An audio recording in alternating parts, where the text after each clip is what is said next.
Hello everybody and welcome to the barbecue shop here at Hayes Garden World. As always, we're joined by top barbecue chef Mr. Richard Holden. Hi folks. And in this video we're going to be doing a sweet and sour chicken kebab using Traeger's flexible skewers, and we're going to cook it on the Timberline 850. So Richard, talk us through how we're going to prepare these. So what we've done is we've got 4 chicken breasts, cubed them quite large so that they retain their moisture and their succulence. In the dish we had the juice of the can of pineapple chunks, took that out, mixed that with the tomato ketchup, the white wine vinegar and the chili, marinated that. Because it's got the white wine vinegar in there, you don't want to have it in the marinade too long because it will start to make the chicken go cloudy on the outside, which is basically the start of the cooking process, so we don't want to have it sat too long.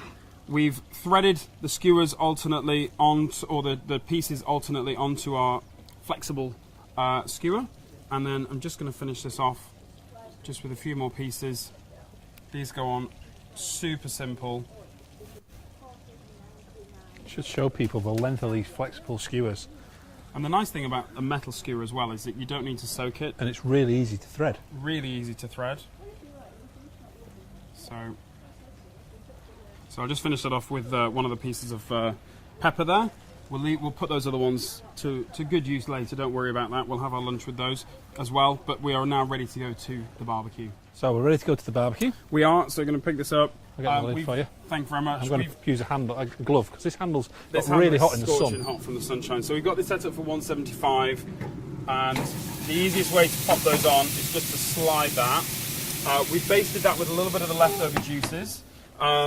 These will take about 15 to 20 minutes at that 175C roasting temperature. They're on the lower level, so on the Traeger that puts them nearer to that the heat deflector plate underneath. Partway through the cook, we'll just go back every 5 or 6 minutes and just baste them with any residual sauce that we have.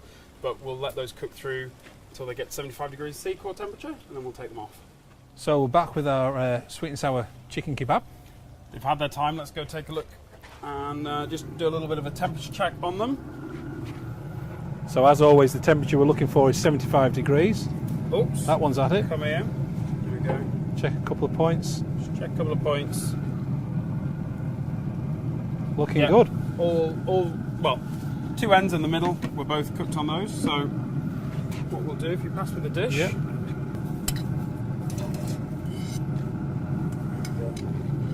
Everything comes off in one with the with that metal skewer. Unlike wooden skewers, this obviously won't burn through, so we'll just tumble that out onto the serving board. And then we've just got a few little pitters, and we've got some salad, just some pea shoots and some ribbons of cucumber. You could have ribbons of cucumber, but we've actually got carrots today. So you've got ribbons of carrots and a few little bits of heritage tomatoes just quartered down. Once that cools, just slide that off and then make some pitters.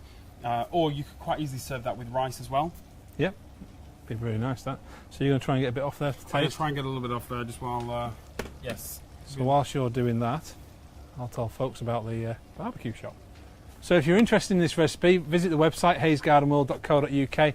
It'll be a part of the blog that's on there. If you're interested in any equipment we've used today, visit the team here at the barbecue shop. They'll be telling you all about the barbecues. We have the barbecues out the back if you want to have a look at them, constantly using them. Wait for you to try and figure that. It comes off easily as it goes on. It should come off quite easily. I'm just going to pick this up. So whilst Richard tucks in, I'm going to say thank you for watching. We'll see you again next time. See you again.